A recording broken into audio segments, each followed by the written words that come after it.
Testing.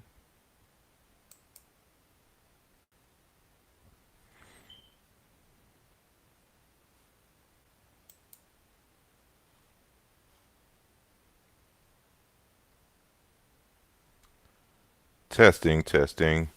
Oh, it looks like we are live. Um, it's having a little uh, technical difficulties. So hopefully I am here now. Okay, now I'm starting to see chat responses. And I'm sorry I had to delay the time about 30 minutes. Um, there was uh, there was a person coming to pick up a heavy item from the home, and so they just happened to come right when the show was about to start. So I had to pause it a little bit to go handle that, and so now I am here, and I appreciate everyone for joining us. I know it's Super Bowl Sunday, so I originally scheduled this to be at 6 p.m. Eastern Time. And then someone reminded me that it was Super Bowl, so I know I don't want y'all to have to try to juggle between Super Bowl and some information about Egypt on the other hand. So uh, yeah, so we're just gonna get started. So say peace to the people who have entered the chat room. So to our good brother Sean, to Marquise Kidd, um, brother Chavez, brother Omar Reed, Robert Rand, brother Ali Dawood, Abibio Toy Ayin, and extra long name he has there. Dave B. Let me see. Bliss Matthews, Aziz Fall, Adama Diombia, 305 Juice Baby. I think I said Bliss Matthews already. Amber Evans, Sister Amber, Black Cloud, Miami. Peace to all of you all. I am glad that you have joined me here. So, without further ado, I'm not going to delay your time um, any much longer. So, I'm just going to get started and share my screen. And so, if you have any questions or whatnot, I don't think I will be able to see them. Uh, I can try on this other computer, but it's so janky um, that I can at least try to see the questions you may have in the interim of. No, I don't want to restore pages. Um, I'm sorry, y'all. This other computer I have is just super slow. Peace to Atiba, Sister Monica, John, Robert Parrish, the Pseudo Slayer, Don Williams. Thank you all for joining. And so, y'all know today's topic. Hold on, put your YouTube on your phone and pause. Just view the chat. Well, I'm using my phone right now for. I'm putting myself as a guest on the back panel because it seemed like my internet was going in and out. So I wanted to make sure that something was on the panel so that if I fall out, it still goes while the internet catches up. Uh, so I'm trying to get it on this other computer that I have, which is my old super slow computer that everyone hates, and so I can get on that and then turn the volume off, pause it, and then watch the chat. So if you can kind of hear it in the background. So and actually I'm in Texas right now, so I'm not on the East Coast. Uh, Let me get out of this theater mode. Nope, that was theater mode. Nope. I don't know what I'm doing over here. I feel like an old person with new technology on this old system here. Um, okay, I'm just gonna give up there. So I think I should be able to see the chat uh, fairly well on this other system, and so it's paused, and I'm good to go. So, all right. So I'm gonna get started for real. Uh, so I'm just gonna share my screen real quick, and we should get busy. So my entire screen.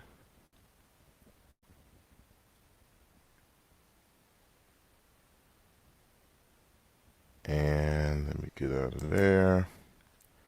I'm going to go, let me make sure everything is focused on my screen. I only want that,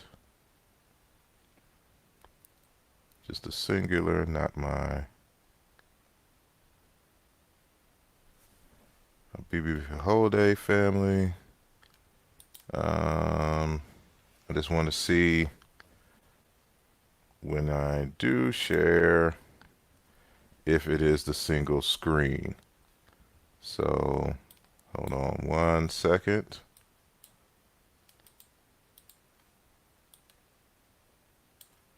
And I will just double check on this other computer to make sure that my entire screen is being shared.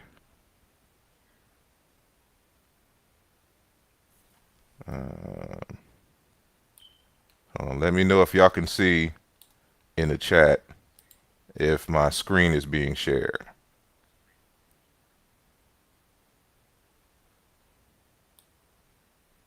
Hold on. If you can see my entire screen, it should say the connection between Ramadan, etc. I know there's going to be a time delay, so I'm just waiting on y'all.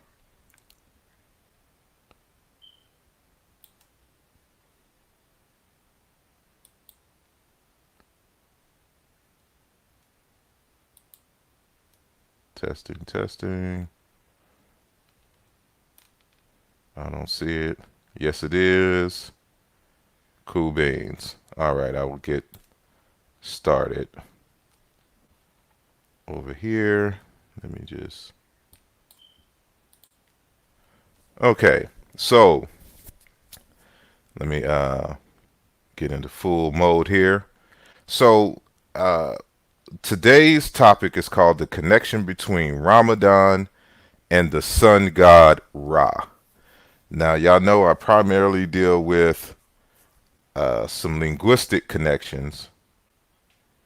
And hold on, I just refreshed that other screen and I'm not seeing. Hold on 1 sec. Um, are y'all just seeing me?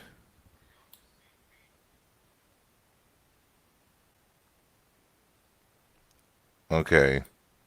Yeah. So something's not. It's not sharing correctly. No, I need to share this screen.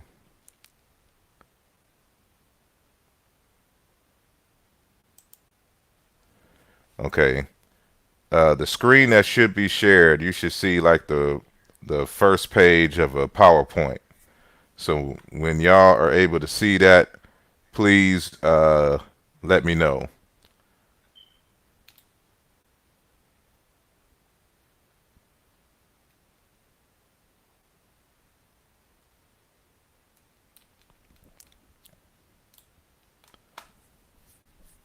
I know it's going to be a delay. Uh, okay, got it. Y'all see the screen? All right, peace. All right, y'all. I appreciate it. Uh, cool beans. Alrighty, alrighty. So now we can get busy. All right. So as I was saying, the connection between Ramadan and the sun god Ra. So this is just a snippet of some information that you will find in the book Aaluja Volume 2, Chiena into Religion and Philosophy. And so that is the book that I released this year on January 1st. I'm pretty sure that a number of you, well, I know a number of you who are in the chat currently right now, have the book. And so, being that it's a very thick book, I don't expect y'all to have read this chapter because this is on the. I'm drawing information from chapter 9 in Aaluja Volume 2. So that's on the second half of the book, and that is a long ways down. So so I'm just going to give you a snippet of some of the information that is in there. And so let me let me do it like this. Boom. Okay, so y'all know that I have been in discussions with Dr. Wesley Muhammad, written at least, concerning some claims that he's made in his book, Black Arabia, The African Origins of Islam, which you will see here on the left-hand side. I wrote a response in 2013 to his claim that the god Ra of ancient Kemet was an import into ancient Kemet based on his perceived notion of some black Arabs coming into Arabia, coming from Arabia into Egypt, and then the Egyptians borrowing that deity from the quote unquote black Arabs. So my response was this text here, Aaluja. Excuse me. The text wasn't focused on that, but I wrote 2 chapters in Aaluja Volume 1, Rescue, Reinterpretation, and the Restoration of Major Ancient Egyptian Themes.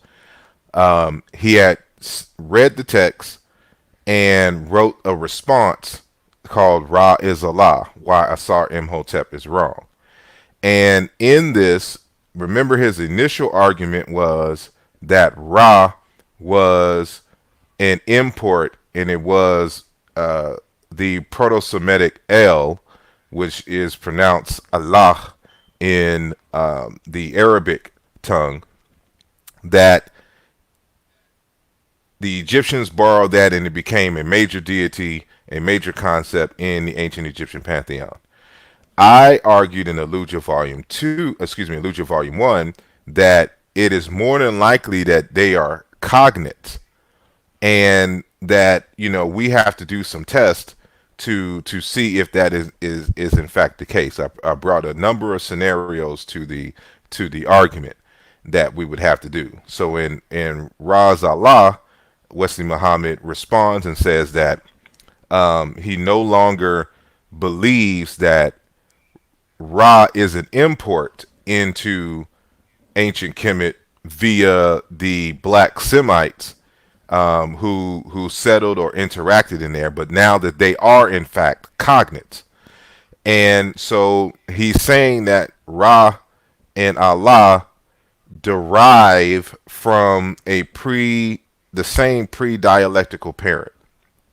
That Semitic is related to ancient Egyptian, and as a result, the god Ra was inherited for the ancient Egyptians, and then in Proto-Semitic, and then in the Semitic tongue, you get, Proto-Semitic El, and then it being Allah in the Arabic tongue. So, y'all know my response to his book is Aaluja Volume 2, which is on sale right now. You can go to my website, asarimhotep.com, and purchase the text. I encourage you to get it today. The book is broken up into 2 parts. My general analyses on some concepts, some ancient Egyptian concepts, is the first half of the book, kind of formulating and putting together this theory of Achaean into common religious uh, concepts and themes, and then we expand that by a case study of answering the question of whether Ra and Allah are in fact cognates in the second half of the book, which is dedicated to responding to Wesley Muhammad's text, Ra is Allah, why Asar Imhotep is wrong. So, with that said, this is, one of my linguistic lectures. So it will be a lot of linguistic comparisons and, not too many images per se. So you're going to have to kind of um, pay attention, to exactly what is being said here. And so I'm going to hit y'all with some methodology. So when you are doing your own type of work, you can reduplicate what I have done in the text. So, but before I get into that, I want to give you a little bit of the method uh, to demonstrating how uh, we do this here. And so this conversation is important because remember that Wesley Muhammad says that Ra and Allah are cognates. And there's only one way to demonstrate if two words from two different languages are in fact cognates. It's a process that we do, it's a methodology that we do called the historical comparative method, which requires us to look at a series of lexemes in the basic vocabulary or whatnot to map out the sound meaning correspondences between the two languages. And if we rack up enough sound meaning correspondences to where we eliminate chance coincidence as a possibility for the perceived connection between the two concepts, then we can go further into arguing whether these two words that we are examining are in fact cognates. And so, in this brief discussion, there's a Egyptologist who is also a linguist by the name of Frank Camerzel. He wrote an article called Old Egyptian and Pre-Old Egyptian, Tracing Linguistic Diversity in Archaic Egypt and the Creation of the Ancient Egyptian Language. And so, he's putting together some evidence about, possibly where the Old Egyptian language comes from and the possible interactions that the Old Egyptian speakers were in contact with. And there's even a part in there where he's showing some possible cognates between Proto-Indo-European and the ancient Egyptian language. And what he's saying is that it's a possibility that the Proto-Egyptian speakers and the Proto-Indo-European speakers were in contacts with each other, and this is why you probably see these types of correlations between Proto-Indo-European and the Egyptian language. Well, this is somewhat similar to what Jean-Claude Mboli has discussed in his, 2010 work, Origine de langues africaines, the origins of African languages, where he's demonstrate where Semitic and Indo-European are both the results of a creolization of the languages based on Negro Egyptian speakers leaving through the Nile Valley and entering into the Levant and into Mesopotamia, into Europe. And this is where you get a lot of borrowings from the Semitic and the Proto-Indo-European languages, from the African languages. But that's neither here nor there. That's another topic altogether. So what I want to focus on right here is what Camerzel is saying that we must do to demonstrate that two words or a series of words are in fact cognates in the languages. So he gives three criterion to look for. So the first criterion, he says that there are not only roots or word stems which are similar in shape and meaning, but both systems also exhibit similar sets of stem extensions and are derivative affixes used on the same basis. So when we compare languages, we look for the first thing that we do is we compare the roots of a word.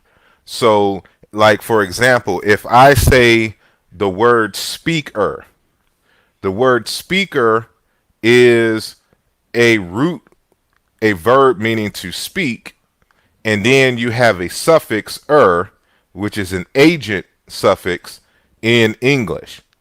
And so if I was to compare some other Indo-European language with English, and I was looking for cognates in Indo-European for the word speak, I would first compare the word speak itself, the root, and then I would look for the extensions that it could possibly have within the language, like the agent suffix. So if I can find the root and the extension in language A and language B, then we are on good footing for discussing whether these terms are cognate or not. And so the second criterion is called, he says, is a particular lexemes that particular lexemes exhibit formally similar suppletive stems in both systems. That's a whole discussion into itself. That's not where we're going to go into now. But the third one is what's important. He says, in either system, there are similar groups of semantically distinct lexemes which share the same phonological shape, or matching groups of phonologically distinct lexemes having the same meaning. So, for example, roots of the consonantal shape ML serve to express the semantic concepts black, sing, and weak in Indo-European, as well as in Egyptian.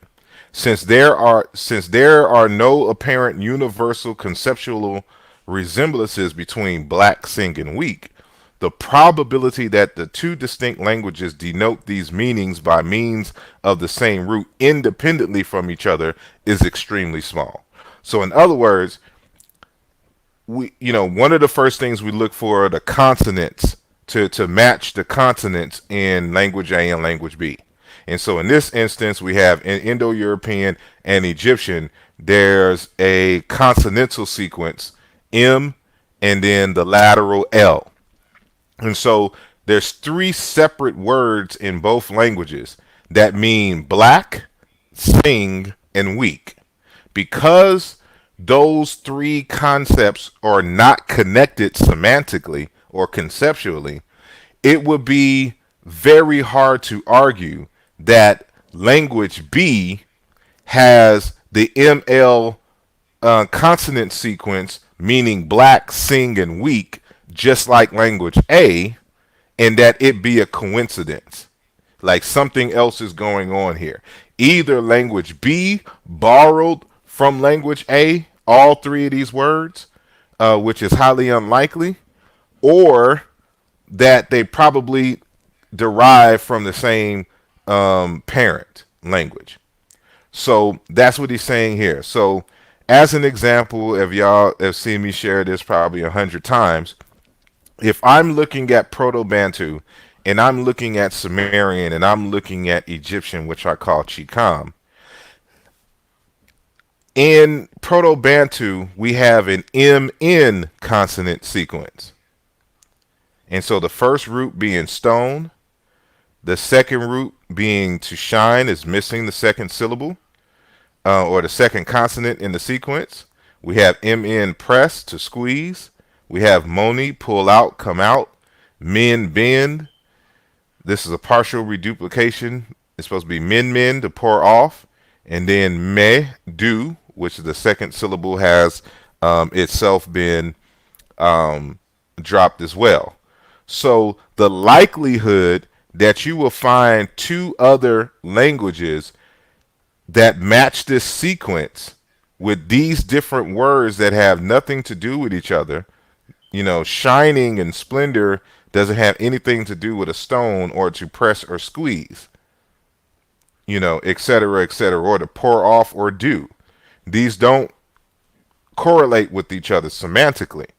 So when we see in Sumerian in the first consonant position B that matches with Proto-Bantu M, and the same thing with Egyptian B, and we see the patterns that we see here, it is not coincidence. The only thing that you can withdraw from this is that they came from a dialectical parent.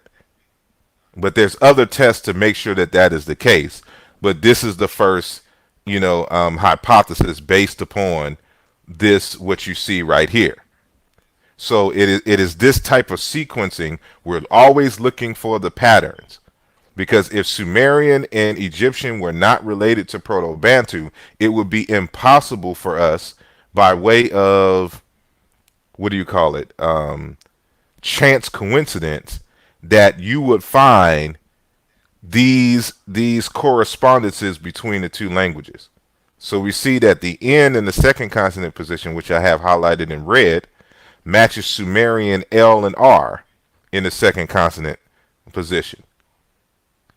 And that this L and R in Sumerian matches N in Egyptian in the second consonant position, as well as a different type of R, which is the nasalized volar trill, which interchanges with N in Egyptian.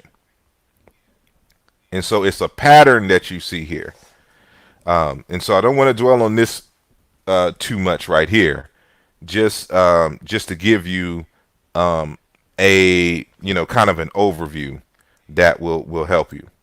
So with that said, we can also do the same thing in the language, the single language in which we're doing the examination in the first place.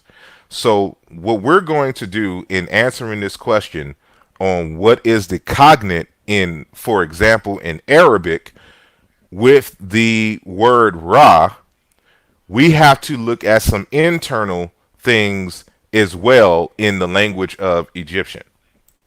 So in the Egyptian language, and I'm going to share a couple of screenshots of this. I have here highlighted on the first one, the R. This is transliterated as A.W. This R in the first consonant position corresponds to the nasalized volar trill, which is a type of R in the first consonant position in the second dialect. So if you see each column here, I have named them. These are all Egyptian words, but I named them dialect 1, dialect 2, dialect 3. So hopefully this is clear for the reader. And so, but there's also something that I highlight in the book. You'll have dozens of more examples of this, and so this is just only a brief set. But the word Ra itself, or is usually written with this consonant sequence. This is the word Ra for the sun god and the sun, Ra or Re. I put this right here because the word for if you see the god Ra, you always see him, or you often see him with a sun disk with a snake around the sun. And that's because the word for snake and the word for sun is synonymous in Chian and into a Negro Egyptian languages. And this is reflected in Egyptian. So, Aket here, the word for Uraeus, which is a snake or a cobra, a different variation. Remember I said the nasalized volar trio corresponds with N as in Nancy in the same language. So this is just a different variation of this same word right here. As far as, some people say ak, but I say raket. And then again, that nasalized volar trio corresponds to N, and the second you know, sound here, which a lot of people are unsure of, I demonstrate in the text that this corresponds to a nasalized velar, which often becomes a labial in different dialectical variations of the word. But that's beyond the scope of this, but you'll get a hint of this later on in the conversation. So, when you come back and review this, you can go back and look at the correspondences here. But I just wanted to highlight, like as we do right here, that in the ancient Egyptian language, a lot of words come into the language via different dialects and languages that switch the syllables around with the word. So you hear with the snake and sun, and then you have this word, but consonant sequence is in reverse. But notice that the cognate for it in dialect 3 has the N with the second, which we transliterate as lowercase a, in the reverse position. And so if we go down here to where we have in dialect 1, where it says our puddle or pond, we have another variation of it with, ra, canal. And so I just want to show you that if you know where the or how the or when the syllables are switched, even though they are switched, we consider them, cognates, because we have the other dialectical variants that inform us of the right order of the syllables. And so I won't get into the concept of kikwe and kweki. That's another lesson. But just understand that there's different dialects and there's different variations of the words where the syllables are switched. And so in this, we see the same thing. So this is just some more correspondences within the Egyptian language itself. So when you say rai, light, flame, fire, it is the same as raket, flame, fire. Ra, place, ra, storehouse, chamber, barracks, rakyet, or rakyit, a room, nachit, a house. All of these are cognates. Ra, weapon, tool, working instrument, arms, armor. Raku, it is in the dictionary, it has an unknown meaning. But I put this here because you notice the determinative, which is of a knife. And so we know whatever this word is also a working instrument, arms or armor, because that's what the word has to deal with. And so, of course, Ra, Sunday, daytime, and then sunlight, sunshine, light, twilight, dawn, dusk in this variation. So these are different dialectical variations of the word Ra in the ancient Egyptian language. So with that said, based on what we just demonstrated, the initial R in Ra, the nasalized uvular trill, and the N sound are all equivalent. Just as the H, N, and the H sound in these two variations, of course, we know that this equals this because they're the same phoneme. But as we see here, Ra, Rek, and Nachi are all the same variations of the same word. Okay, so keep this in mind. So now, to answer the question on what is the cognate in Arabic for Ra, we're going to go a roundabout way. So, because when I do comparisons, I like to have at minimum 3 languages, and far distant languages. Hold on one second. If anyone knows the idea for sun and snake are supposed to be parallels because they are supposed to be opposites. In the West, you see the sun standing for God and the snake standing for the devil. So Bantu languages are closer to the Egyptian than Cushitic. I would say yes. Um, and I'll just continue. Okay. So Yoruba and Egyptian correspondences.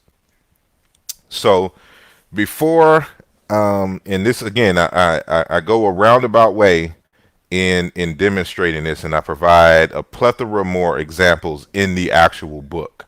And so, I'm always refer to the full analysis in the book. But what I wanted to show here, and this is what I demonstrate in the book, is that the word Ra is actually three consonants in sequence. And so we transliterate this R and then lowercase a, which is actually a consonant, and dot W, for Ra. And so that lowercase a is actually a suffix that has been fossilized in the word, which we say Ra. But Ra is not its, proper pronunciation. It's more something like Rigwe or Rikwa, something like that. And there's a few languages that still pronounce it that way. But in the Yoruba language, we can, help to demonstrate its the suffix nature of the second consonant in the word Ra. And so, just a few examples here. We see re, see, find, discover, perceive, behold, to be seen, appear, eerie, sight, appearance, condition. And then we have Iran, sight, exhibition, trance, apparition. And then we have, Ra, to rot, to putrefy, hover as a bird. And then we have Ran, delirium, Ran, decay of mental faculties through old age, delirium, dotage, or a dotard. Ru, to rise as the sun and spring up. Then you have Orun, heaven, sky, cloud, firmament, regions above. It's in the word Orumila, heaven knows destiny. And so you have Ire, play, amusement, sport, the act of running, and then you have Irin, laughter. So for those Jamaicans, they be like Irie. That's where that word comes from. We say Irie in the Caribbean, but it comes from this thing of play, amusement. Everything being all good, and things of that nature. So you're in a state of laughter, the state of goodness. So, and then Re, impre- to imprecate evil, to call or wishful or wish vengeance upon someone. Iruni, Irunu, indignation, anger, emotion, wrath, judge. So you'll see in some of these instances the primary vowel changes, but it is consistent with the R and then the N suffix that is added, to give you kind of a different layer of meaning, for for this particular root. So what I want to do is kind of remind the audience about what we're going to do here. So normally what we like to do is to compare in many languages, two consonants in sequence or more. Now, when we're dealing with ancient Egyptian and when we're dealing with uh, the other African languages like in Bantu or the Yoruba language and things of that nature, the roots are primarily two consonants in sequence. So, but when you're dealing with Semitic, they're primarily three consonants in sequence. And so, this has posed a challenge for a lot of linguists. And what I'm going to show here is that when we compare, for example, the Yoruba words with the words in Arabic and the ancient Egyptian words, the two consonants in Yoruba and in Egyptian correspond to the first two consonants in the Semitic languages, and that you see a pattern. And so what this tells us is that whatever the third consonant is, it is a fossilized grammatical morpheme. And so you'll see exactly what I'm talking about. And so when I make the comparisons, you'll see why it makes sense in a bit. But what I want to read here is to show you that, if we have a language with a two consonant paradigm and another language with a three consonant paradigm, if we can demonstrate that you see a pattern with the two consonant paradigm, with the three consonant paradigm, that the same, sound meaning correspondences happen between both languages, but we can't explain the third consonant in the three consonant paradigm language, that's not an issue, whatsoever. There still would be considered cognates.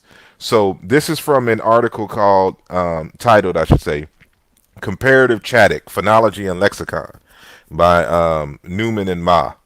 And they say that lost syllables are hard to recover in reconstruction, but it is known that reduced forms can result from a variety of types of changes. For example, phonological, morphological, analogical, etc.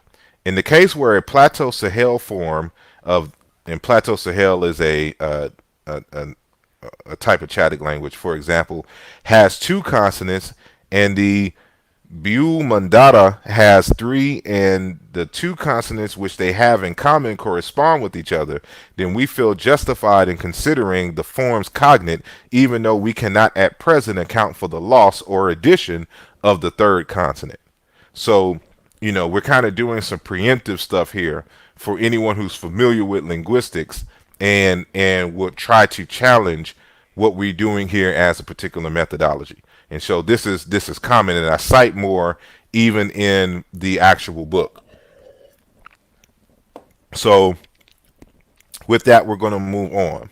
So what we should also know is that there are a number of Semitic scholars who are now arguing that the Semitic language was primarily, at least originally, a two consonant sequence based language, and that they, through whatever type of process, acquired the third consonant and it became fossilized, which kind of forced them. So, if you're familiar with Semitic languages, you know that the meanings and things change by way of affixation and primarily by the changing of the vowels, which is called a blot. And so, but but I'm giving you one example out of many that I provided in the text, from Dr. Bernice Hecker, Varjik Hecker to be exact. She wrote her PhD dissertation titled "The Biradical Origin of Semitic Roots." And so the radical is just another way of saying, um, roots, or segments, of a particular word. And so she's saying it's biradical, meaning it's two radicals. In our conversation, we're saying two consonants in sequence. So she demonstrates in her PhD dissertation that these Semitic roots we can be reduced to two consonants. These three consonant Semitic roots can be reduced to two consonants in sequence that have great meaning, you know. And so, hold on one sec. So I'm giving an example here.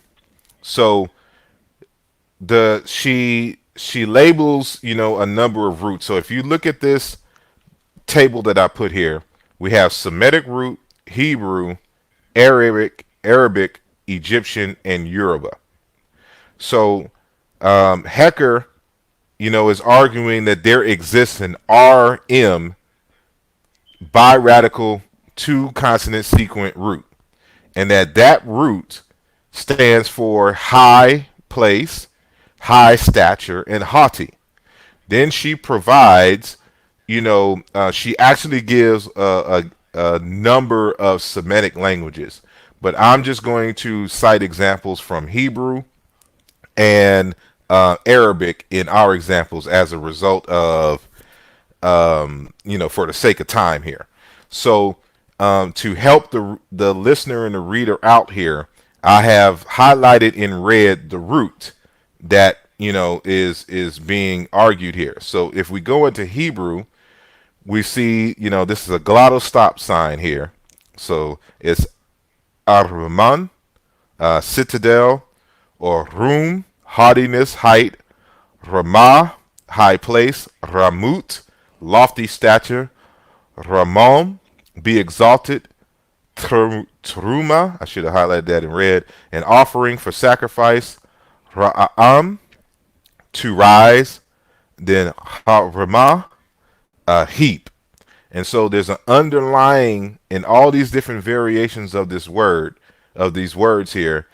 What is consistent is the RM biradical, that may be interrupted by a vowel or not. And so we see here, notice that is not the same consonant in the third consonant. So this is a prefix ha, ar, and so in here you have Ramah, which ends in H. Then you have Ramut, which ends in T. And then this is a kind of a partial reduplication, or we say it may be a gemination. And then you have this T prefix, but this also ends in H and A. And then this has an infix of a glottal stop. And then this one also ends in A. And so we have in the second column here, Marom, height of heaven.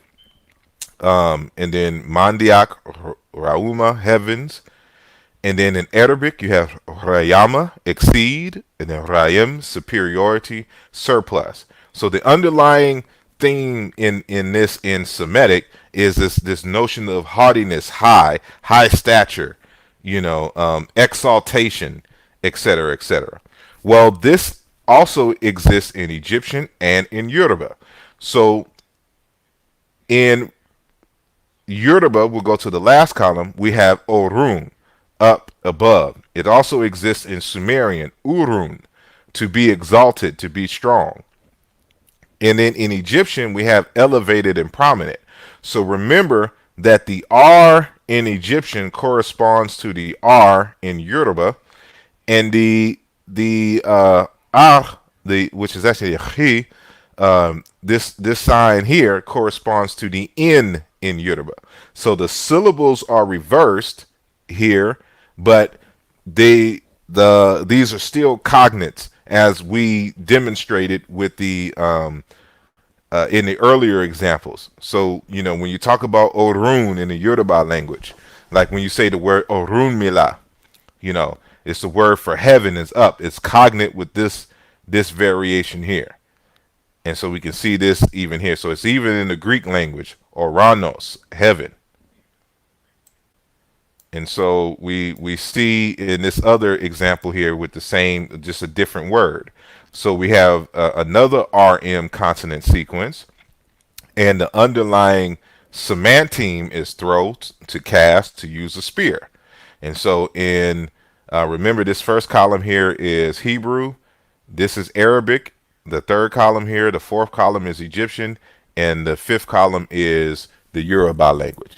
So again, we have Ramah, cast, shoot, Ramachs, spear, lance. Then we have in Arabic, Rameh, throw, shoot, Ramaha, pierce with a spear, Rumix, spear, Ramaya, game, animal. And so how this comes into play is that that's what you spear, that's what you use the spear with, game, and animal. So basically, what this word here means is that you would spear, animals that you would kill to eat. So and then of course we had the same thing that we had in the reverse in the Egyptian. So the consonant sequence, this R corresponds to R in both Hebrew and Arabic and in Yoruba, and the what we transliterate is A, which has the chi sound here. It means to mount up, ascend, to penetrate, and so this would be the same as to spear, to enter something. And then you also have this variation of the word meaning to leave, to go out, to quit, to lead, to carry away. And so when you throw it's to project. So the underlying theme here means to project, or to send a projectile, or basically to go. And so in the Yoruba language is to send, to dispatch, charge, issue, to sew a cloth, to cut or wound as an instrument. Same thing as, to spear, to use as a spear, to lance, and things of that nature. So we know that the RM sequence, as far as Yoruba is concerned, corresponds to RN, and then when we're transliterating in Egyptian, the RA, even though the syllables here are reversed. So we can do this, again with another sequence. So remember that in Egyptian, the sequence was reversed, but even in Semitic, they have a different, that RM sequence, they also have a syllable inverse. So now it's MR. So here are two examples here. So the first example here is to make evident, prominent, show, find, speak, command, to proclaim. So we see this example here in Hebrew, amar, to utter, to say, and then in Arabic, amara, order, command, imir, matter, affair, issue, imra, a human being. And so in Yoruba, we have ran, to communicate, as fire, to command. And so in Egyptian, excuse me, I didn't, they have cognates for this in Egyptian, but it's not the same consonant sequence as, ra or ar, that we had earlier. It has an MR consonant sequence, just like Hebrew and Arabic. So I have it blank right here. But the second one is bitterness, sickness, and we have mar, bitter, mara, to be contentious, marar, be bitter, etc., etc. In Arabic, mer, bitter, severe, painful, tamahara, fight, mar'ara, gallbladder, etc., etc. And then when you have in Yoruba, iranmo, infection, contagion, arun, disease, sickness, ailment, distemper, disorder, malady, illness, complaint, failing, failure, pest, rune, to be ill, to be sick. So what we're doing is establishing the sound meaning correspondences between the languages here. And so now we'll just deal with Yoruba and Arabic by itself. And so remember what we was talking about, the three consonant sequence, that you find. And so it's the same thing, saying here. So I forgot the source. It's a dictionary that I have. It's an Arabic dictionary. And so how they have it laced out is they have the roots, and then they're going to the reflexes in the Arabic language. So in Yoruba, we'll just do the first two rows, and maybe the first three. So ren, to tickle, sail, walk, go, travel, move, progress. Ran, to cut or wound. It corresponds to the RM in this RM consonant sequence, meaning spear, lance, to dance, to lance, I should say, to gallop, to beat the ground with two hooves together. Ramah, spears, lances. And so it comes from a root meaning to go, but this third consonant here made it a noun. And so instead of, to go, to travel, to move, to progress, or to cut, or to wound, these, for the most part, begin with the noun variant, spears, lances, but it still has, some other variants that are verbs. And so in the iri, ere, dirt, and then urupu, dust. In Arabic, it's the RMD consonant sequence for dust, ashes, to become dusty, to become ashes, to become gray, to be famished, to perish, to become poor, eye disease. Then you have ramad, dust, ashes. And so in this sequence, the Yoruba language, they don't have well, they do now, but we're witnessing the evolution of the sound. But when you say P in Yoruba, it's actually K, a K and a P sound together. And so in these dialects, one kept the K and then one kept the P of this particular sound. And then this last one, we're going to do is ren, move, progress, ran to communicate. They have RMZ, sign, signal, nod, wink, gesture, motion to signal, to gesticulate, to move lips or eyes without uttering a sound to move. Rams is signal, sign, making a sign, gesturing. And so, again, this is all in the text. And when you review this, you can pause it and examine the cognates for yourself. And so now we get to the etymology of Ramadan. So remember what I said, that the word Ra is cognate in essence with the word Ramadan. So in the Yoruba language, you have Arin, anything that is very hot. Erun, the dry season. Ironu, abstinence from food, power of long abstinence from food. In the Arabic, the root you have RM, and then this, I think this is an emphatic D. Extreme heat of the midday sun. Hot stones, to become very hot, of sand and ground. To burn one's feet on sun-baked ground, stony ground, to have aches and pains, to become very thirsty, to bake inside hot ashes, to sharpen. So in Ramadan, you hear, it's the 9th month of the Islamic year during which the annual obligatory fast takes place. But notice these other words here: Ramida, to be burnt, scorched. Ramad, ash. So this is going to become very important, because why? Because we've already established with the Yoruba what the RN consonant sequence corresponds to. And so we know that it corresponds to RM in the Arabic language and in Hebrew in general. So when we come to the Egyptian, and so this is why I had all those different variations, we know that the RN in Orun, meaning Orun, sun, day star, and Hassa is Rana, sun, day, matches Ra, which we say here, which is really Rigwe, Rahwe, sun, daytime, the king. Ran, shine. Irun, the dry season. Arin, anything very hot. In the dialect 2 is Rekhi, Ireki, to shine. Irin, times. Hanit, smallest unit of measuring time. And actually this is the inverse, the syllabic inverse here. Iran, apparition, which is a ghost or a spirit. A lot of us say Ak is but it's really Rek, spirit. Irawo, star. Rikwu, star is a constellation. And I explained why this W is here, because this was originally an M.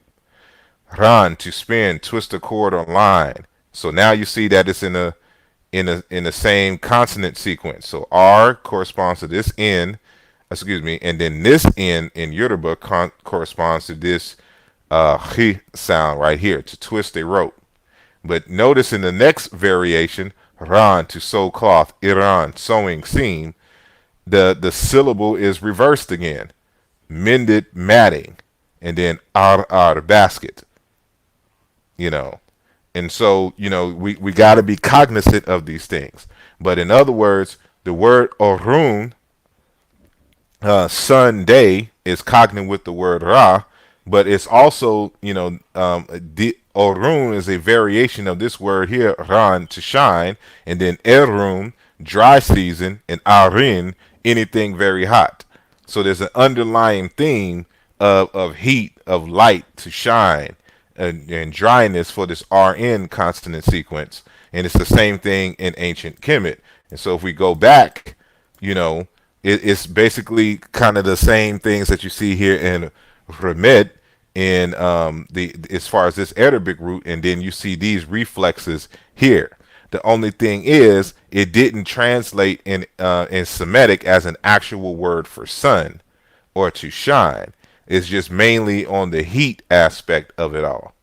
And so by transitivity, Orun in Yoruba and Ra and the Ram in Ramadan are cognates.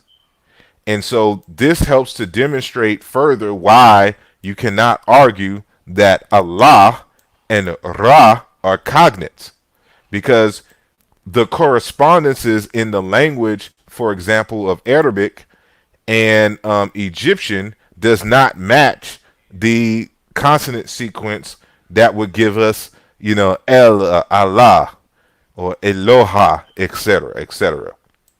So this is why it's important for us to do the work. So for those, again, not understanding what Ramadan is, Ramadan is the ninth month of the Islamic calendar observed by Muslims worldwide as a month of fasting, prayer, reflection, and community, a commemoration of Muhammad's first revelation, citing, and I should say that I got this from Wikipedia. The annual observance of Ramadan is regarded as one of the five pillars of Islam and lasts 29 to 30 days, from one sighting of the crescent moon to the next. Fasting from sunrise to sunset is fard, or obligatory, for all adult Muslims who are not acutely or chronically ill, traveling, elderly, pregnant, breastfeeding, diabetic, or menstruating. The pre-dawn meal is referred to as suhoor, and the nightly feast that breaks the fast is called iftar. Although fatwas have been issued declaring that Muslims who live in regions with a midnight sun or polar night should follow the timetable of Mecca, it is commonplace to follow the timetable of the closest country in which night can be distinguished from day. So, for those who want to know when Ramadan is actually going to be celebrated in 2020, it's going to be starting on the evening of Thursday, April 23rd, to the evening of Saturday, May 23rd. So that's when Ramadan is celebrated this year. And so this is directly from the text, Aaluja Volume 2, that I'm going to read here. And so, as we noted in the previous section, the Egyptian Ra consonant sequence for sun corresponds to the RM sequence in Arabic, Ramid, extreme heat of the day, extreme heat of the midday sun, hot stones to become very hot of sand and ground, to burns one's feet on sun-baked stony ground. It is from this triconsonantal root that gives us the name Ramadan, the ninth month of the Islamic year during which the annual obligatory fast takes place, from sunrise to sunset. It is no coincidence that we find in Yoruba, Ironu, abstinence from food, power of long abstinence from food. Arin, anything very hot. Erun, the dry season. There is a semantic connection between fasting and heat. The idea of fasting probably came as a response to extreme drought, which caused famine. And so this is my argument in the text, that as most texts on the origin of Ramadan will tell you, is that Allah came basically to Muhammad, and as part of his revelation, this particular practice, came into being. But what I argue is that this is not, in fact, the case. That more than likely, what happened here is that this is a time of extreme heat, as we can see from the correspondences. So let's go back a few things here. So remember, the same root that gives us Ramadan, the month, is Ramida, to be burnt, scorched, Ramad, ash. And so this to become very hot, this is the dry season, in the Islamic world, in the Arabic world, in the Middle East, I should say. And so the notion here that by some kind of divine revelation this happened was not the case. What more than likely, the Muhammad or other theologians who put this in the text argue that because this is a time of extreme heat and drought, that in order for us to conserve food, everyone can't eat multiple times a day. So you make everyone eat only once a day at sundown. And so what they decided to do was to make it seem as if it was some kind of spiritual obligation, and then that way more people would follow it because it's part of the religion itself. And so it is because of the heat and famine and drought and starvation that this particular practice more than likely came about. And so this is a common, saying correlation. So I give an example, for example, in the Egyptian language, you have this word here, kher, to fire pottery, to cook food, kher, burnt offerings. It has to deal, this root here has to deal with fire, heat, and the like. But when you add a prefix to it, the h prefix, it becomes the root to be hungry, to fast. Hikr, hungry man. Hikr, hunger. Hikr, famine. Hikru, famine. Hikrit, those who hunger. These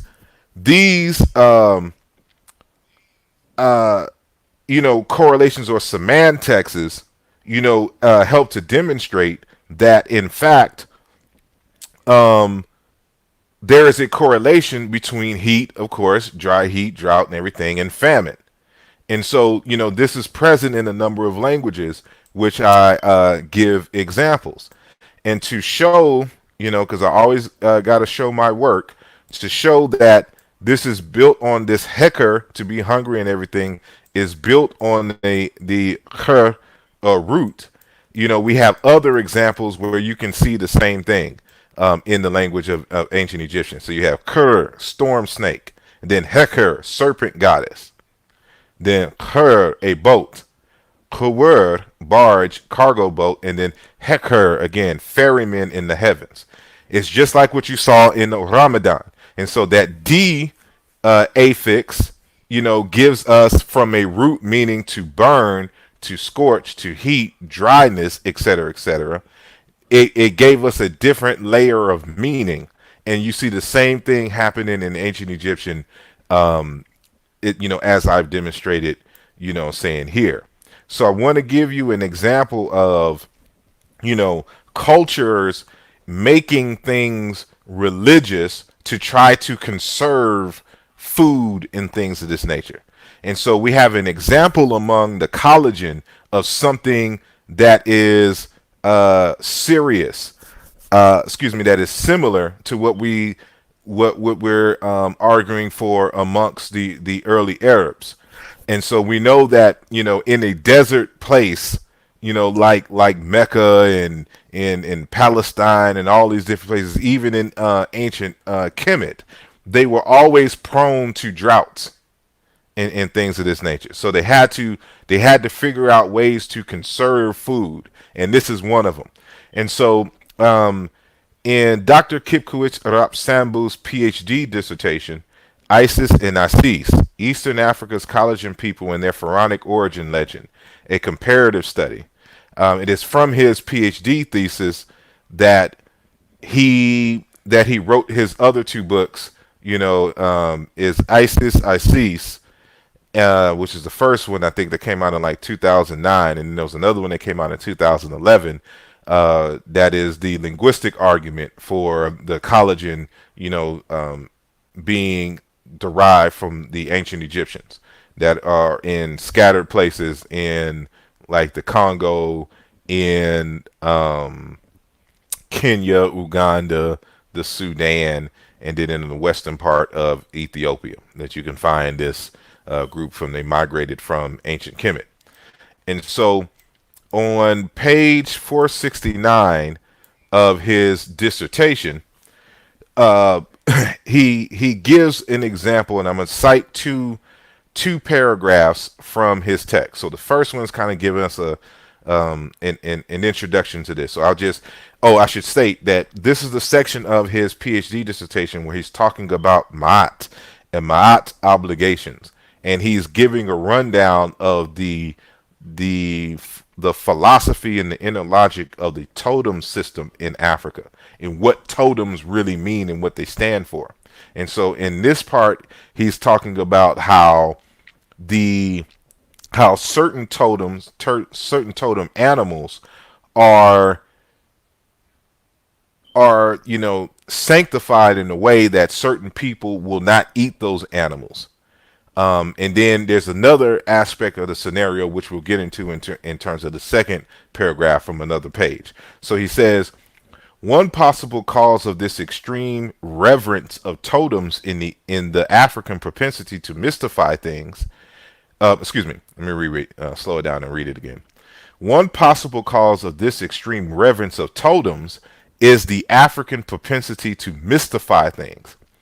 This they do chiefly in order to instill fear of the unknown that would otherwise bear harmful consequences if disturbed, or to enforce allegiance to and conformity with a given cause or norm.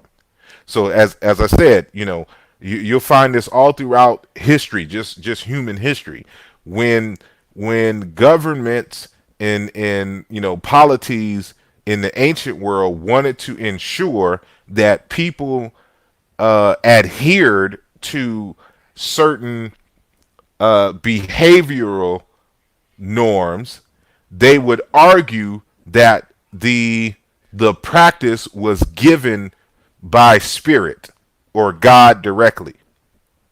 And so this is what he's saying here, that they'll mystify certain things to help to try to get compliance from the general population.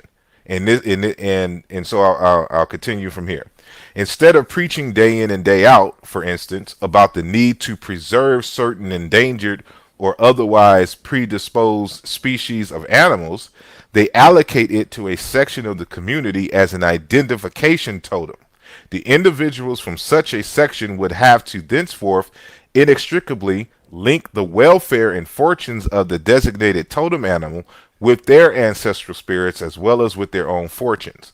The families so associated with the respective totem animals become the legal custodians and protectors of them in such a committed manner that a casual observer would think they were worshiping them.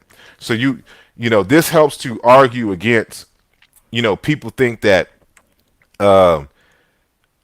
that people in Africa were worshiping animals and all this other kind of stuff. This is stuff that we have to fight all the time because a lot of people, especially like Christians and Muslims, are very ignorant of Africa and African languages, customs, and things of this nature. And so, you think that you see a whole bunch of animal stuff around, it that has nothing to do with the veneration and worship of the animal. Certain animals are used as totems. They're just flags to represent certain communities and peoples. And then in some ways, as I argued in some earlier texts, Africans are your first conservationists. And so they understood the relationship of certain animals to the ecology. And that if you destroy certain animals as well as certain plant life, etc., you will destroy the economy in which the people rely on. So you make certain animals totems and you tell the people that they can't hunt or anything these animals. And so now we get into the second citation, which comes from page 472.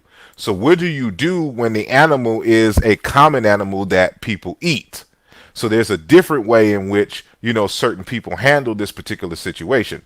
So he says, as a rule, and this incidentally applies to many other socially regulated societies such as those of Papua New Guinea, the Baganda, and the Nkole of Uganda, etc. Klansmen do not eat their clan totems. This requirement has seen to it that domestic animals whose meat is eaten are generally excluded from the list of totemic animals.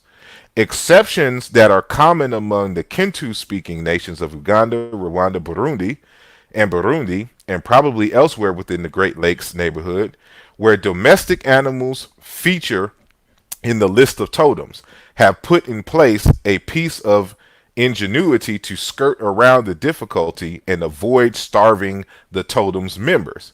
Among the Bayankole, the Baganda, the Batoro, the Banyoro, for instance, certain parts of the body of a cow may be allocated to some clans as their totem. For example, the tongue of a cow, the head, or even the cattle of a certain color.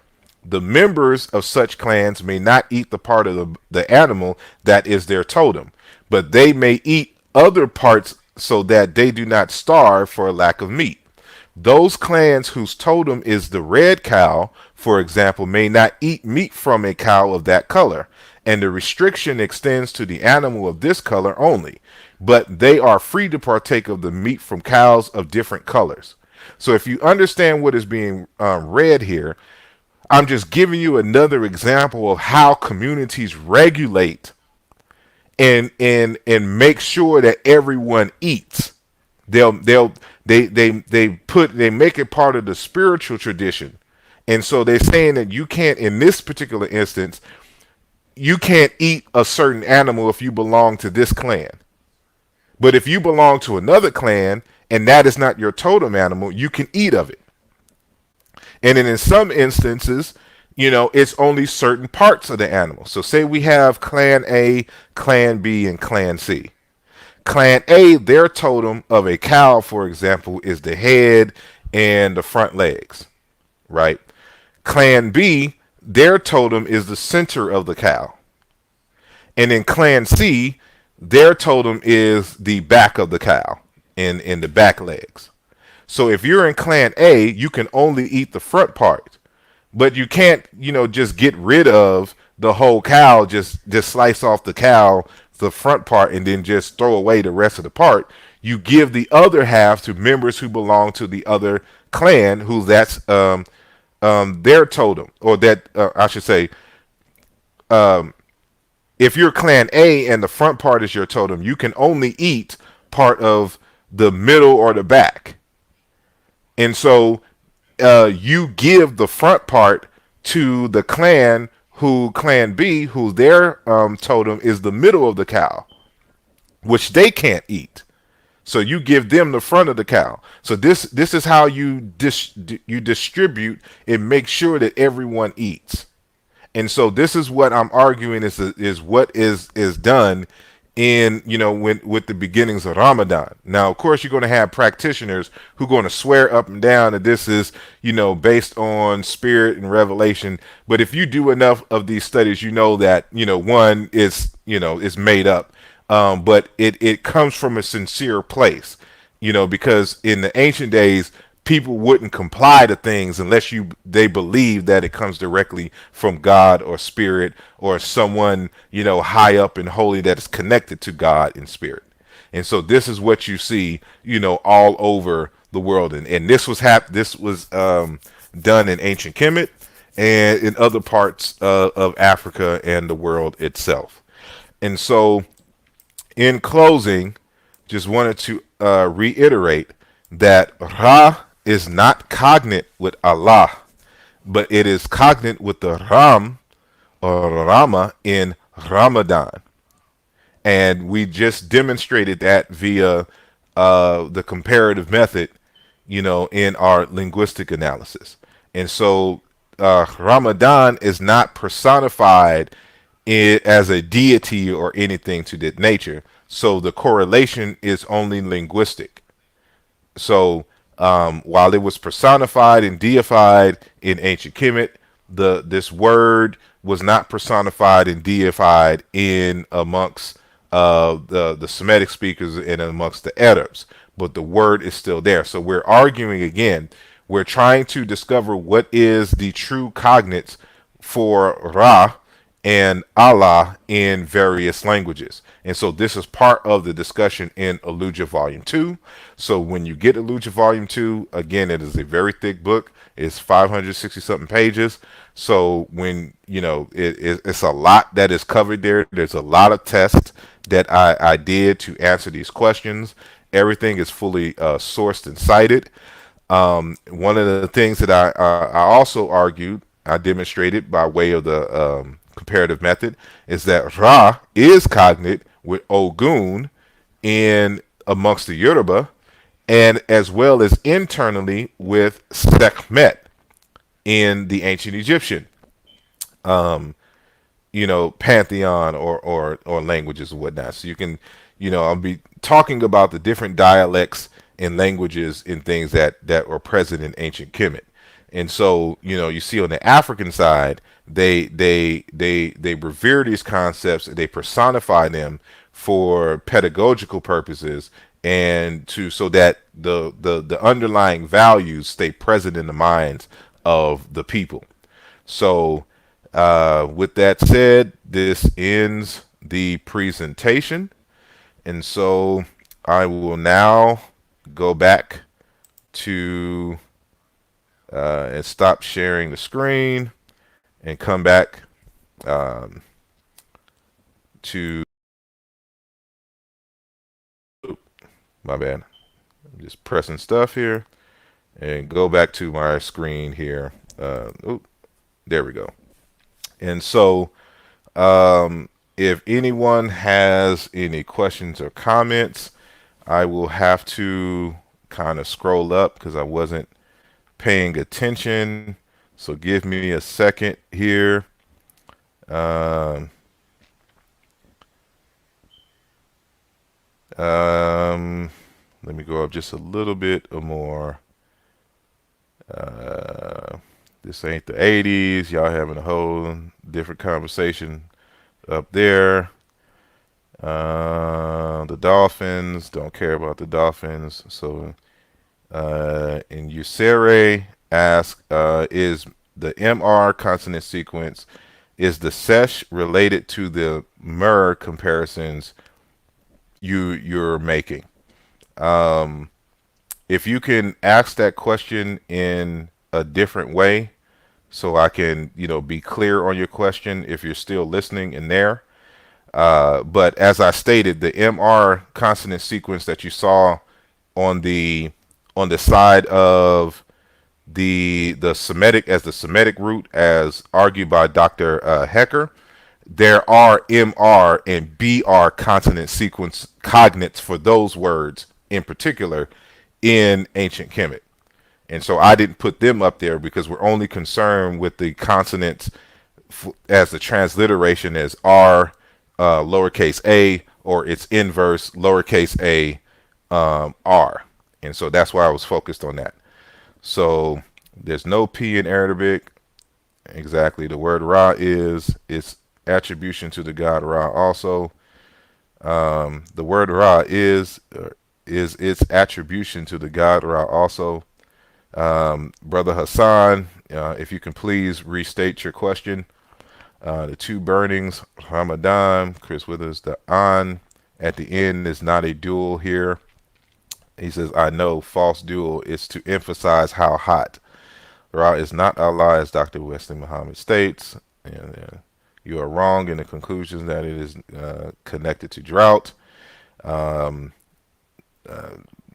it is connected to drought, and the heat and the hot ground and things of this nature. That's exactly what it is.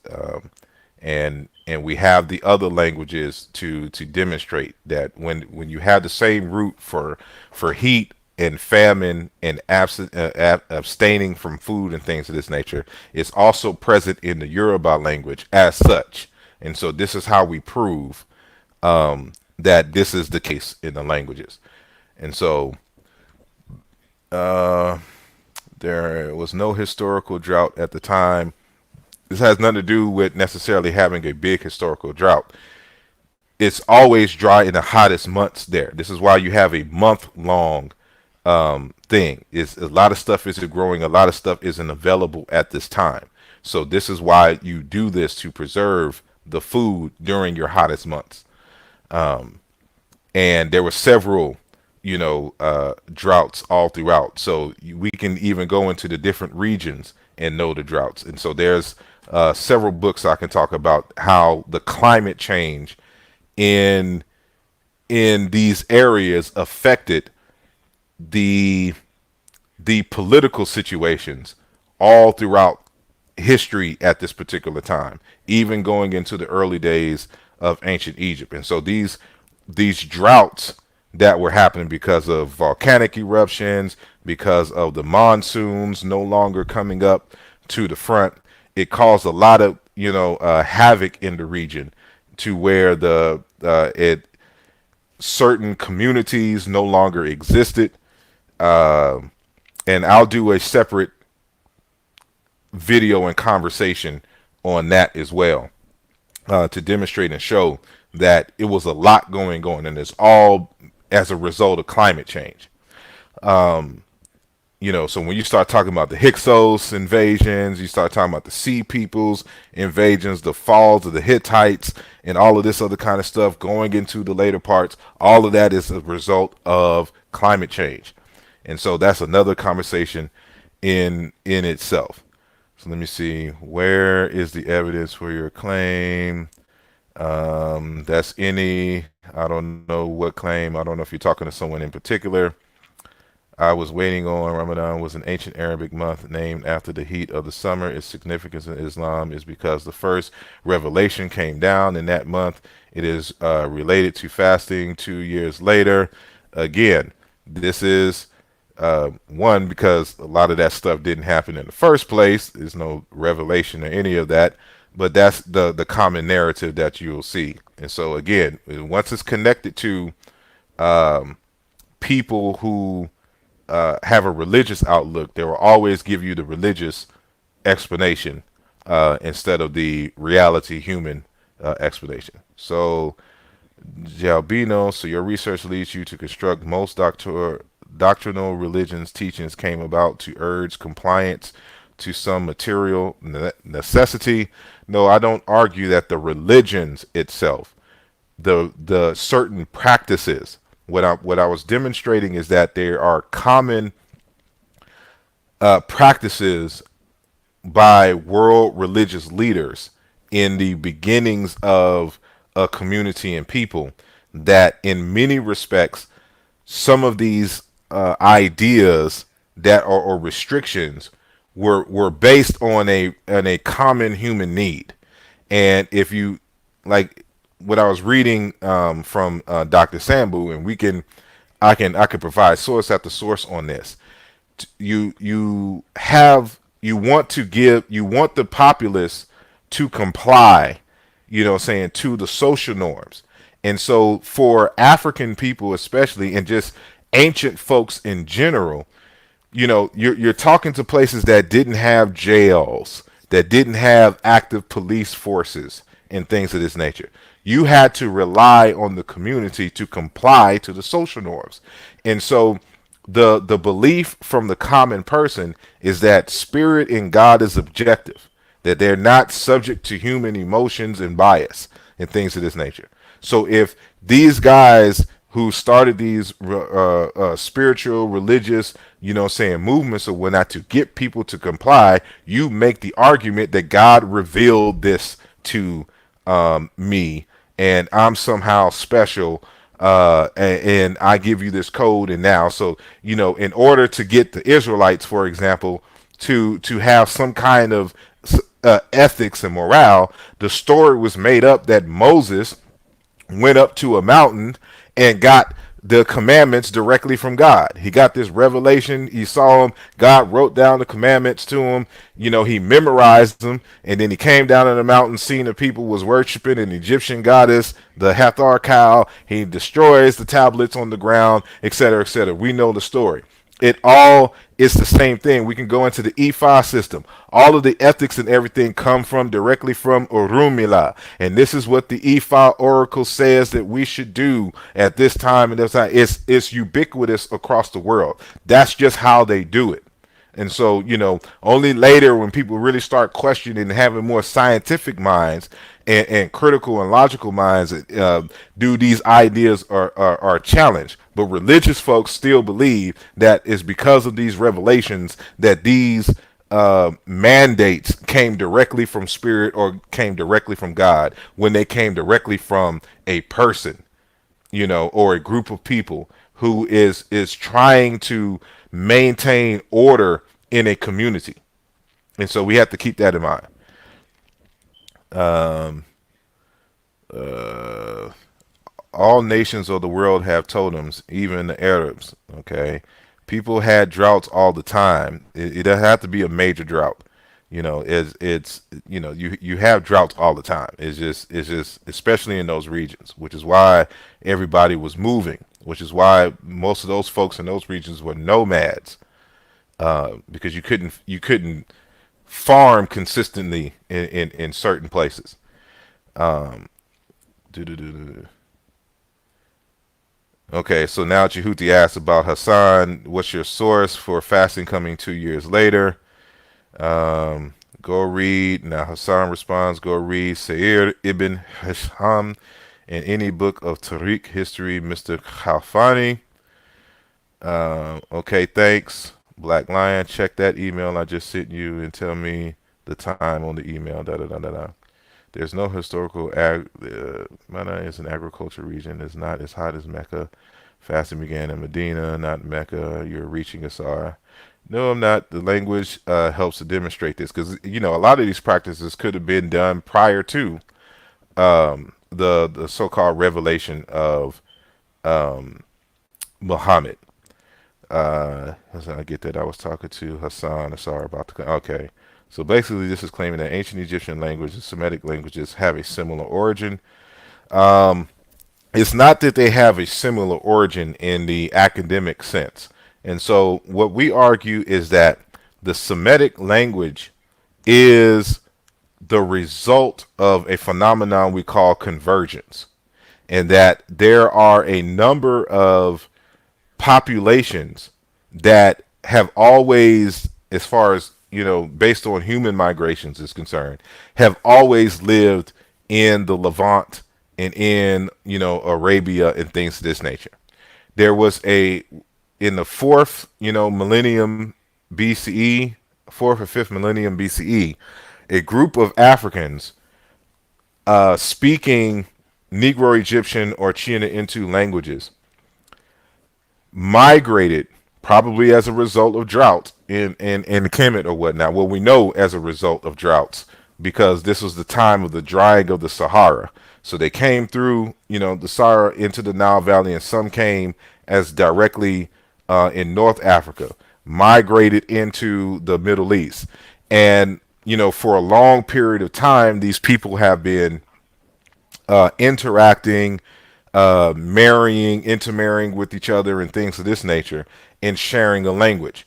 And so you have a lot of loan words, a lot of uh, borrowed words from these Negro Egyptian, these African languages, which is why you can only explain, for example, those RM sequences in Arabic via an ancient Egyptian or a Yoruba. We could do the same thing with a Bantu language, but you can't explain it via Semitic itself because the original Semitic speakers, these Arabians in this area, they had a different language with a different type of grammatical scheme. They borrowed words, into their language and tried to fit it into their grammatical structure. This is why, and it's something that's totally different. When people try to argue that ancient Egyptian and Cushitic and Berber and Chadic languages, so-called Afro-Asiatic, that this comes directly out of these languages, they can never explain the Semitic third consonants, the infixes, etc., via the so-called language family itself, because it doesn't exist in any of these other languages. And so Semitic is another phenomenon altogether. It has multiple origins. And matter of fact, as I cited in Aaluja Volume 2, there's Semiticists who have already argued this.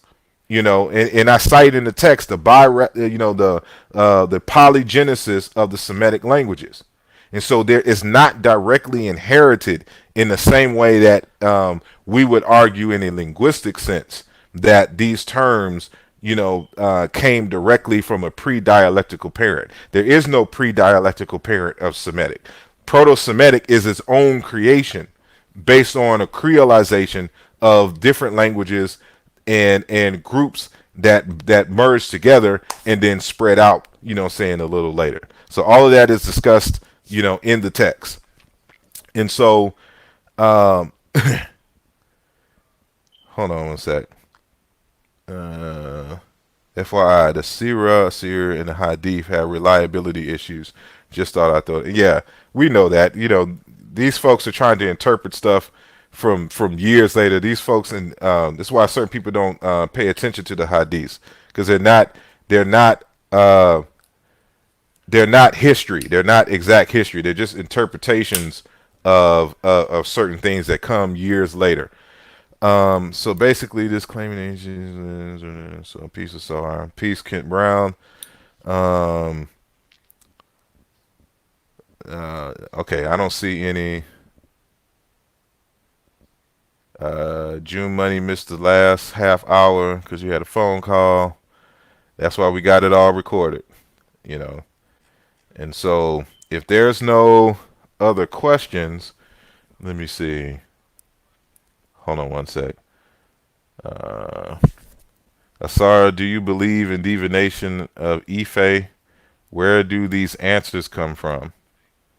I think I just answered that question.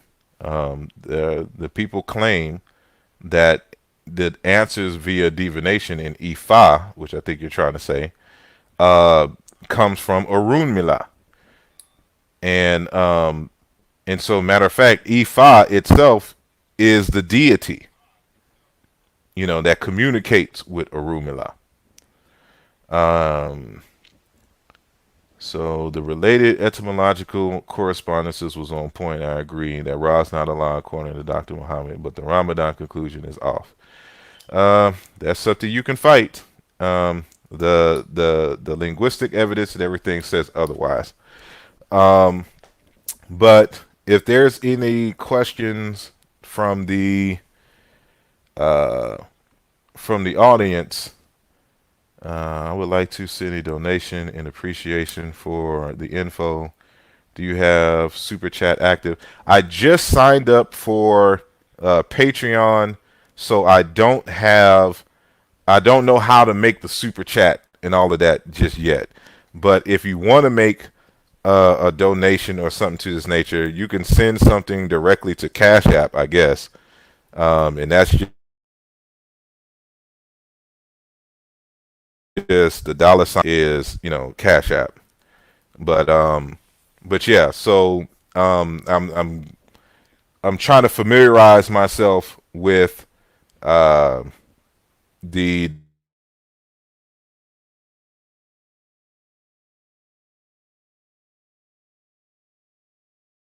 pages with the chat just yet.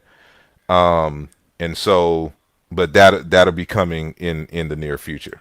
So y'all can get some exclusive uh, content and things and some exclusive interviews and all of that, and so we can expand this and be on the lookout in the near future for Africology.com. We're going to make this a university thing and different levels, and bring in some top-notch scholars to uh, give us this information. So that's all I have pretty much for the day. So much appreciations to everyone who is in the chat, who is listening live. And if y'all have any questions after the video ends, then please just put it in the comment section or hit me up on my website, asarimhotep.com, or hit me up on Facebook or whatnot. So remember that today's conversation, the relationship between Ramadan, is part of the discussion in Aaluja Volume 2. And this discussion is part and parcel of a response to Wesley Muhammad's claim that Ra and Allah are in fact cognates. And so I just gave one piece of evidence to demonstrate that that is not the case. The other piece of evidence you would have to show is the correspondences between the Proto-Semitic El and in its cognates in the Semitic languages with the African languages. And you'll see then that Allah is also borrowed into the Semitic languages. So that matter of fact, and more specifically from the ancient Egyptians. So this is not that was not my original argument in Aaluja Volume 1 in 2003. But as a result of actually doing the work, it is concluded that Allah or El or any variation is not native to Semitic speakers. It was borrowed from the ancient Egyptians in Proto-Semitic times, and we demonstrate that clearly, in the text. So I appreciate everyone for viewing, and I look forward to your feedback. And if y'all have any questions, again, just hit me up when you can, either here or in my on my other mediums, either on Instagram, Twitter, however. But the best way to hit me is on my website at sarimhotep.com. So go to the website, purchase the text, read it, argue with it, share it with your family. Y'all argue and try to argue with me, and we'll keep the conversation going, and we'll build. So thank you all. Hold on, I see one last question. Is Kherep in ancient African history? This is from Lynn Washington. I'm assuming you're talking about the ancient Egyptian word that has to deal with kind of a leadership or head or whatnot. I know that that also is a word that's borrowed into the Semitic languages as well. Ultimately, that word is what becomes sheriff in English and becomes aleph or halif in the language. It's a word dealing with a cow's head, and because it's a cow's head and cattle and dealing with the leader, it becomes that its variants, different derivative forms are was borrowed into the language of Semitic, and from there in I think Greek, and then no, it's just I think directly from Arab into the Latin and English languages via the invasions by the Arabs into Spain and all of that. That's where you get these terms from. But it's the same root that gives you the caliph or the khalifa, whatnot. But if that's the word that you're talking about, but if it's a different variation of that consonant sequence, then you'll have to provide me with the meaning of it. And so I'm just guessing based off of what you posted. The one that comes immediately to my mind is the one in the ancient Egyptian language. So I will pause for a second because I know there's a delay, so that you can hear what I'm saying, and then give some more clarity in the chat for what you mean.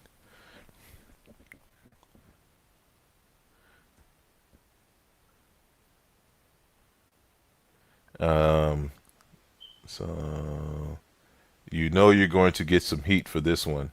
Yeah, I'm prepared. I'm ready for all arguments concerning this. Oh, okay. I'm totally off. Uh, KRP, now known as a cryptocurrency. I have um, no knowledge of KRP and cryptocurrency, so I cannot answer that question, Sister Lynn. I do apologize. Um, Hassan says Arabic and Yoruba are far away. How do they connect? The length is irrelevant when you're doing linguistic work. And, if you have Aaluja Volume 2, then how Yoruba and Semitic are connected is explained in the text. And so it is very the text is lengthy for a reason because I want all the smoke. And for people that's going to be trying to argue against these points, I know that they're going to miss something. And I want to make sure that it is in the text and that, for those who are really critical, understand that everything was covered when it comes to this. So it's in the text. Um, Dope build, appreciate you. He's saying the bankster coin. Yeah, y'all go into something totally different. I was thinking of the ancient Egyptian word KRP. So with that said, I appreciate you all. Until next time, I think I'm going to do, I forgot what the next lesson is. Oh, the next lesson, which actually should have been number one, is just on Aaluja Volume 2 itself, just to give you a good overview of the text and what its intent is. And so I only have a few lessons from it, but it's just a general conversation about the book and what it seeks to answer. So again, I appreciate everybody.